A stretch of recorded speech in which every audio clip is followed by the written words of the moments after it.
பூவோட வாசம் மத்தவங்களுக்கு தான், அதே போல நம்ம உழைப்போட பலனும் மத்தவங்களுக்கு போய் சேரணும். கொடுத்தா குறையாது, அதுதான் வாழ்க்கை.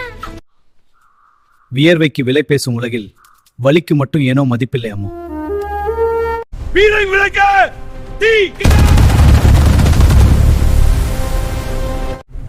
காத்து நமக்கு சாதகமாக உள்ளது. அந்த சைக்காட்டி நிற்பட்ட நீர் வேறு. எல்லோரும் தயாராக இருங்கள்.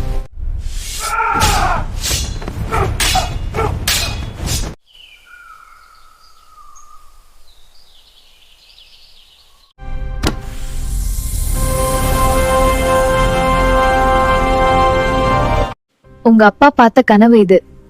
வினோத், நீ ஜெயிப்பன்னு எனக்கு தெரியும். உழைப்பின் தொடக்கம் இது. நான் தொடர்ந்து போராடுவேன். காயம் என்னை நிறுத்தாது. என் உழைப்பு வெற்றி பெறும்.